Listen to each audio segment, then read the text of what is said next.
चंद्रायन यज्ञ ये परमात्मा की तरफ से एक ऐसा उत्सव है जिसमें मनुष्य का रोम रोम में निखार आता है, रोम रोम में निखार। इसलिए बड़े उत्साह के साथ, बड़ी उमंग के साथ इस चंद्रायन यज्ञ के जो पूरा महीना है ये रहना चाहिए, उमंग उल्लास के साथ। एक इसमें पूछा गया हमसे कि सुमरन में जैसे मन बहुत परेशान कर रहा है, बहुत कर रहा है परेशान, तो इसमें हमने कहा था कि दीर्घ जाप का प्रयोग करो। दीर्घ, जहाँ मन भागे, मन परेशान कर रहा है, दीर्घ जाप करो। फिर सामान्य जाप में सूरत में आ जाओ, सूरत नृत्य में आ जाओ। तो दीर्घ जाप करने का तरीका, इसको ध्यान से सुनना। दीर्घ जाप कैसे करेंगे हम?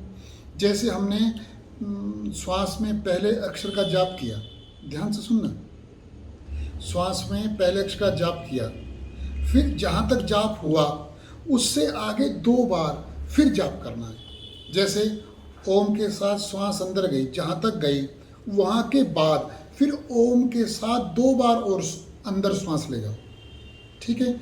इसी तरह जब दूसरे अक्षर के साथ श्वास बाहर आ रही है, जहाँ तक आ रही है उसके बाद 2 बार फिर दूसरे अक्षर के साथ श्वास बाहर ले जाओ।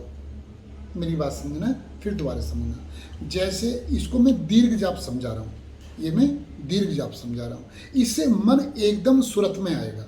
मन जो है जैसे ना मन है बकरी की तरह। जैसे बकरी भागती है इधर उधर, तो उसको डंडे के सारे लाते हैं घेर घार के।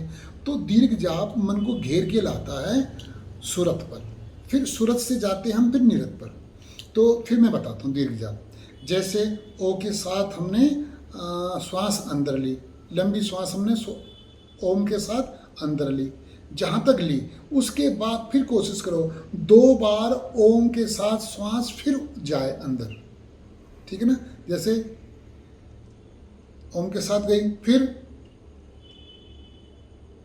ठीक है, फिर दूसरा अक्षर बाहर आया,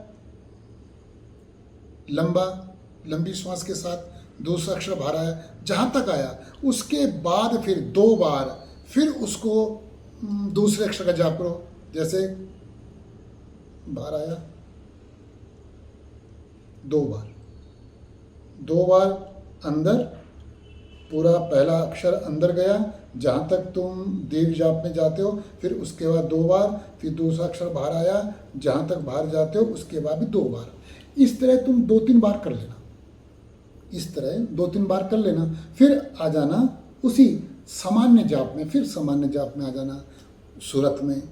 सूरत मतलब सुनना, श्वास में हम सुन रहे हैं, श्वास में हम दोनों अक्षर को सुन रहे हैं, फिर धीरे से निरत देख रहे हैं सामने क्या है। इस तरह करना, देखना मन आएगा सूरत निरत पे आएगा।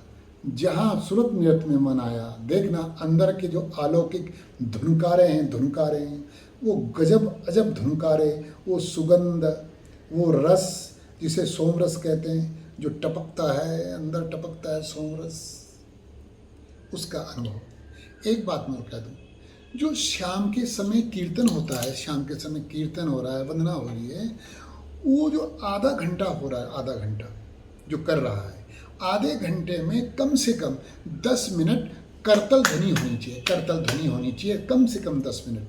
तो तुम्हारा आधे घंटा जो तुमने शाम को किया कीर्तन, भजन जो भी किया है तुमने, वो 15 मिनट, उसमें 15 मिनट जो है सुमरन में जुड़ जाएगा। माना सुबह 1.25 घंटा सुमरन करना है, तो फिर तुम्हें सुमरन करना है 1 घंटा बस। कि जो लोग शाम के समय भजन कीर्तन कर रहे हैं और उस आधे घंटे में कम से कम 10 मिनट करतल ध्वनि के साथ भजन कीर्तन कर रहे हैं, कम से कम 10 मिनट तक करतल ध्वनि के साथ भजन कीर्तन कर रहे हैं, तो उनका जो शाम का आधे घंटे का समय है वो सुमरन में 15 मिनट जुड़ जाएगा। जो पुरुष 1.25 घंटा सुबह सुमरन कर रहे हैं, फिर उन्हें 1 घंटा करने की आवश्यकता है। 1 घंटे में ही अगर वो गहराई से कर रहे हैं तो वे अंदर की तरफ खिसकेंगे, अंदर की तरफ बढ़ेंगे।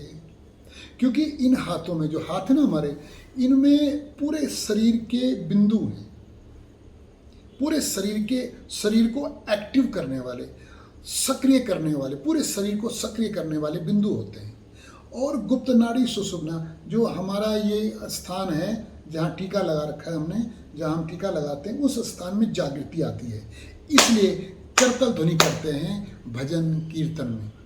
तो इसलिए शाम के समय कम से कम 10 मिनट करतल ध्वनि करो और भजन कीर्तन कम से कम आधा घंटा करो, तो 15 मिनट जुड़ जाएगा किसमें, सुमरन में। ठीक है, देखना ये जो चंद्रायण यज्ञ है वो परमात्मा की तरफ से दिया हुआ एक ऐसा महीना है जिसमें रोम रोम खिलता है। महसूस कर रहे होंगे, अपने शरीर को महसूस कर रहे होंगे, अपनी स्किन जो है इसको महसूस कर रहे होंगे, कितना एक अलग सी स्किन है, उस शरीर की जो खाल है अलग सी हो रही है। ये कायाकल्प सिद्धांत है, ये हमारे ऋषियों ने दिया था। बीच में एक गुप्त सा हो गया था, फिर दोबारा जागृत हुआ है बड़े उमंग उल्लास के साथ, शाम के समय बड़े उमंग उल्लास के साथ। क्यों, शाम का समय पूरे गुरु का है और सुबह का समय परिपूर्ण गुरु का। शाम का जो समय है वो पूर्ण गुरु का है, सुबह का समय परिपूर्ण गुरु। परिपूर्ण गुरु कहते हैं परमात्मा को, अकाल पुरुष को, और पूरा गुरु क्या, पूर्ण गुरु किसे कहते हैं, पूरे गुरु को। इसलिए पूरे गुरु का जो समय है शाम के समय, उसमें पूरे उमंग उत्साह के साथ ये चंद्रायण यज्ञ पूरा मास व्यतीत हो।